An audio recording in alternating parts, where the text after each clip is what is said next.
രഹസ്യം എന്താ? ഇപ്പോഴും ഈ 93 വയസ്സ് ഈ എനർജിയുടെ രഹസ്യം എന്താ അമ്മച്ചിയുടെ രഹസ്യം? രഹസ്യം എന്ന് പറഞ്ഞാല് ഒരു സമയം ഒരു മിനിറ്റ് ദൈവം നമുക്ക് തന്ന മിനിറ്റ് ഒരു മിനിറ്റ് പോലും വെറുതെ ഇരിക്കരുത്. തന്ന സമയത്തിന്റെ കണക്ക് ചോദിക്കും. ഞാൻ നിനക്ക് തന്ന സമയം നീ എങ്ങനെ ഉപയോഗിച്ചു ചോദിക്കണ്ട. അന്നുള്ള കമ്പ്യൂട്ടർ അവിടെ ഉണ്ട്.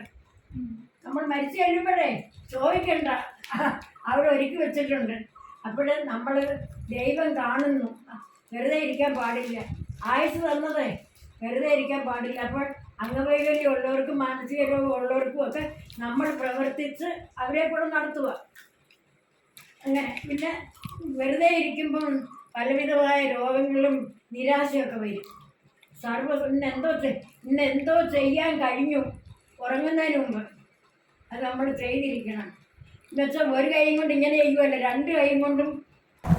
പ്രശസ്ത ജീവകാരുണ്യ പ്രവർത്തക ചിന്നമ്മ അമ്മച്ചിയുമായിട്ട് ഈയിടയ്ക്ക് കാണുവാൻ കഴിഞ്ഞു. അമ്മച്ചിക്ക് ഏകദേശം 93 വയസ്സോളം ആയി. എന്നാൽ ഇപ്പോഴും ആരോഗ്യവതിയായിട്ട് നിരവധി സ്ഥാപനങ്ങൾക്ക്, കേരളത്തിലെ നിരവധി സ്ഥാപനങ്ങൾക്ക്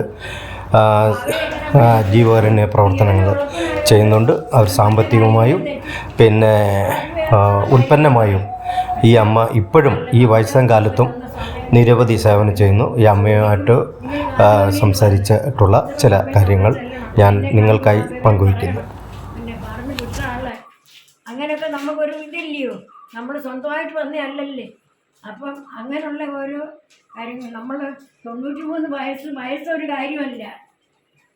ഇന്നെന്തോ ചെയ്യാൻ കഴിഞ്ഞു, ഞാൻ ഇത്രയൊക്കെ ചെയ്ത് മതി എന്നല്ല, ഇത്രയൊക്കെ ചെയ്ത് ഇതുകൊണ്ട് മതിയായി എന്നല്ല. പിന്നെ ചെയ്തത് പോരാ, നാളെ ചെയ്യാൻ പറ്റിയില്ലെങ്കിലും ദൈവം ഓരോ കാര്യങ്ങൾ ഏൽപ്പിച്ചിട്ടുണ്ട്. അപ്പം അത് അനുസരിച്ച് മറ്റുള്ളവർക്ക് വേണ്ടി ജീവിക്കുക. നമുക്ക് വേണ്ടി മാത്രമല്ല, മറ്റുള്ളവർക്ക് വേണ്ടി ജീവിക്കുക. ഈ ഗാന്ധി ഭവൻ അടക്കം ഒരുപാട് സ്ഥാപനങ്ങൾക്ക് 5 സ്ഥാപനങ്ങൾക്ക് അമ്മച്ചി ഇതുപോലെ സഹായങ്ങൾ ചെയ്യുന്നില്ലേ? അത് അമ്മച്ചി ചെറുപ്പം തൊട്ട് ഇതുപോലെ സഹായിക്കുന്ന ആളായിരുന്നു. ജീവകാരുണ്യത്തിൽ ഇത്രയും ഇഷ്ടം ഉള്ള മക്കളെ പഠിപ്പിച്ചു, കല്യാണം കഴിച്ചു, അവരുടെ ഒരു പ്രസവം എടുത്ത് അവർ വേറെ വീട് വെച്ച് താമസമാണെങ്കിൽ പിന്നെ അവരെ ഞാൻ നോക്കത്തില്ല. അവർ വേണമെങ്കിൽ എന്നെ കാണാൻ വരണം. അവരുടെ ജീവിക്കാൻ അവരെ പഠിപ്പിച്ചു വിട്ടു. പിന്നെ നമ്മൾ അവരെ പുറകെ നടക്കണ്ട. ഞാൻ അങ്ങനെ പോകത്തുമില്ല. അവർക്ക് വേണമെന്നുണ്ടെങ്കിൽ വന്ന് എന്നെ കാണണം. പിന്നെ ഫോൺ വിളിക്കുകയൊക്കെ ചെയ്യും. പിന്നെ നമ്മൾ മറ്റുള്ളവരെ ഇതിനൊക്കെ ചോദ്യമുണ്ട്. നമുക്ക് തന്ന ആയുസ് എങ്ങനെ ഉപയോഗിക്കും? പിന്നെ ഇയാളെ വരെ എടുത്തേക്കുക. ഓ സാറ് ഇതില്ലെന്ന് എന്ന് വിചാരിച്ച സാറ് വരുമ്പോൾ സാറില്ല, ഉള്ളതിൻ്റെ ഇരട്ടി വേണം ഇല്ലാത്തതെന്ന് ചെയ്യാൻ. ആ ഒരു ചിന്ത നമുക്ക് വേണം. അപ്പോൾ ഇതിനെല്ലാം കണക്ക് കൊടുക്കേണ്ട ദിവസമുണ്ട്. കണക്ക് കൊടുക്കണമെന്നുള്ള ആ ചിന്തയിൽ നമ്മൾ ജീവിക്കണം. ചെയ്തതൊന്നും പോരാ, ആ രീതിയിൽ ജീവിക്കണം. നമ്മൾ ചിലർ പറയും കുഞ്ഞുങ്ങൾ അനുസരിക്കുന്നില്ല. നമ്മൾ നല്ലതാന്നേ കുഞ്ഞുങ്ങളും നല്ലതാണ്. നമ്മുടെ മാതൃക അവർ കാണുന്നേ.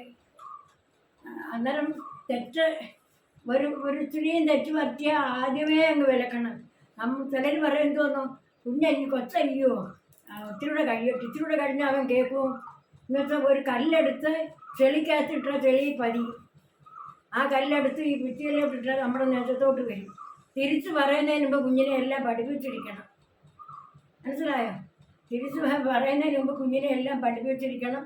നമ്മളും തന്ന സമയം എങ്ങനെ ഉപയോഗിച്ചു. നാളെ വയ്യാതെ വരുമ്പോഴേ